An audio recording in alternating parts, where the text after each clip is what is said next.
tahu Cinderella tidak?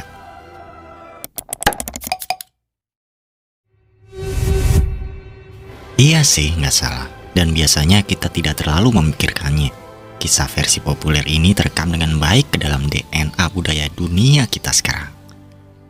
Tapi ada versi-versi Cinderella lain yang sudah ada berabad-abad atau bahkan ada yang berusia lebih dari 2 milenium juga.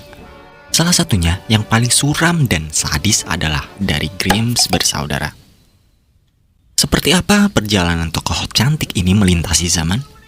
Tetap di sini dan selamat menikmati video ini senikmatnya. Jangan lupa subscribe agar tidak ketinggalan update-update video Magur. Dan tentu saja, jika kamu suka video ini, klik like. Kalau nggak suka, klik like. Dan inilah asal-usul Cinderella.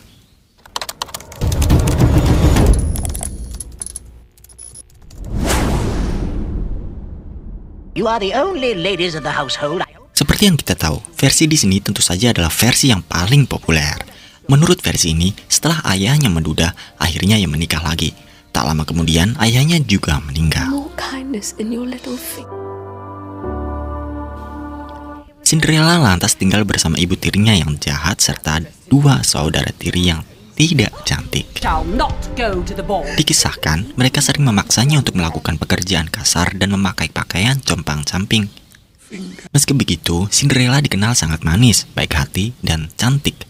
Tidak hanya itu, ia bahkan bisa bersahabat dengan hewan karena kelembutan hatinya. Ketika pangeran kerajaan mengadakan sebuah pesta dansa, muncullah ibu peri ke hadapan Cinderella. Ibu peri dengan ajaib memberi gaun dan para pelayan untuknya sehingga dia bisa pergi ke pesta. Pangeran jatuh cinta kepadanya, tapi sayangnya keajaiban berakhir pada tengah malam. Saat waktu hampir habis, Cinderella melarikan diri dari pesta dan tak sengaja sepatu kacanya tertinggal. Sang pangeran lantas berkeliling ke seluruh negeri untuk mencari gadis yang cocok dengan sepatu itu. Lalu sampailah giliran Cinderella mencobanya. Tapi ternyata saudara tirinya yang jahat menghalangi dan menyabotasenya dengan cara-cara licik dan jahat. Untungnya, Cinderella masih menyimpan sepatu yang satunya. Akhirnya, Cinderella dan pangeran menikah dan hidup bahagia.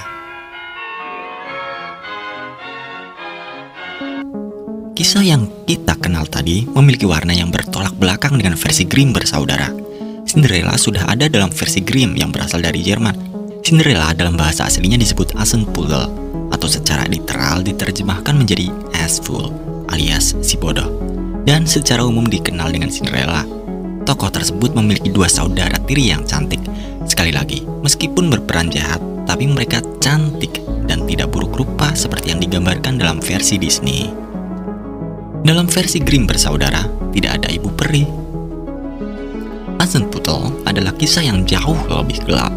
Keinginan Cinderella datang bukan dari ibu peri, tapi dari pohon yang tumbuh di kuburan ibunya. Ayahnya bukannya meninggal seperti yang kita tahu, tapi ia dengan sengaja membiarkan putrinya menderita. Lalu tentang pangeran tampannya. Dalam versi Grimm, sang pangeran mengadakan 3 kali pesta dansa, bukan hanya sekali seperti dalam versi Disney. Dikisahkan setelah sang pangeran melihat Cinderella, maka jatuh cintalah ia. Lalu pada tengah malam di malam pesta ketiga, sang pangeran memasang perangkap tar untuk Cinderella. Karena perangkap lengket itu, maka menempellah dan tertinggal sepatu Cinderella. Sampailah saatnya sang pangeran mencari seempunya sepatu. Tibalah juga kedua saudara tiri perempuan Cinderella yang mendapat kesempatan untuk mencoba sepatu tersebut. Mereka melakukan segala cara agar bisa memakai sepatu itu, termasuk memotong jari kaki. Saya ulangi, termasuk memotong jemari kaki mereka sendiri.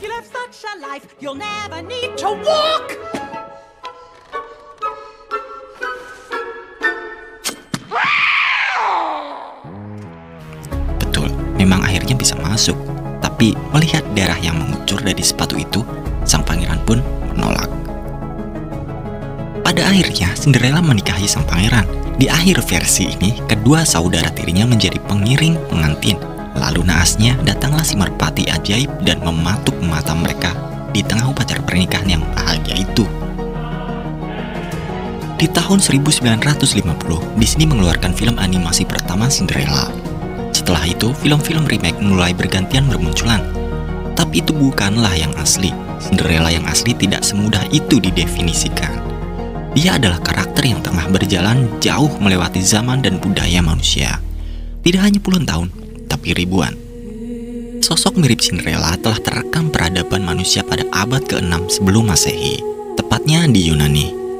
Dalam cerita kuno itu, Rhodopis mendapati salah satu sepatunya dicuri oleh seekor burung elang. Elang tersebut menerbangkannya melintasi Laut Tengah dan menjatuhkannya ke pangkuan seorang raja Mesir.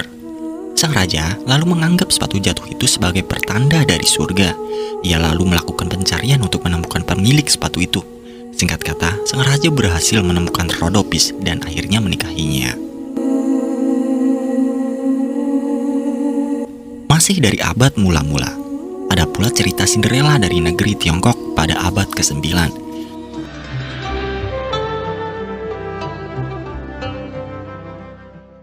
Dikisahkan, ada seorang gadis muda bernama Ye Xian diberikan satu permintaan dari tulang ikan ajaib.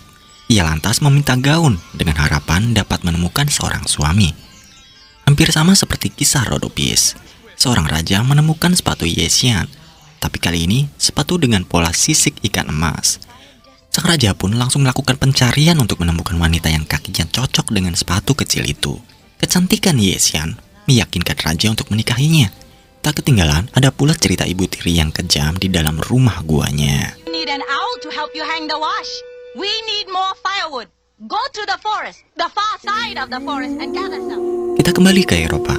Hanya di Eropa saja, cerita yang berasal dari abad ke-17 ini ada sekitar 500 versi.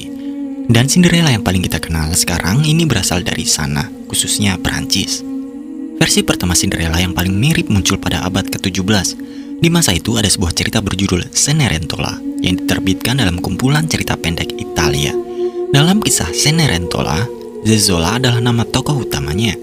Dalam cerita tersebut, terdapat juga ibu dan saudara tiri yang jahat, keajaiban, dan sandal yang hilang. 60 tahun kemudian muncullah cerita dari Italia yang mendapatkan sentuhan budaya Perancis. Kelak kemudian versi inilah yang kita kenal sekarang. Adalah Charles Perrault, seorang penulis Prancis yang dianggap sebagai bapak dongeng. Ia memberi gambaran bentuk yang akhirnya melekat pada tokoh Cinderella selama 400 tahun ke depan. Dia memperkenalkan sepatu kaca, labu ajaib, dan ibu peri. Versi inilah yang kemudian diadaptasi Disney dan menjadi film animasi klasiknya.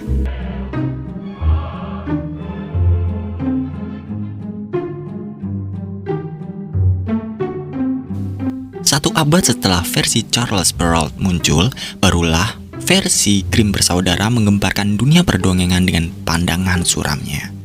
Ya, di awal tadi sudah saya ceritakan sedikit tentang versi ini.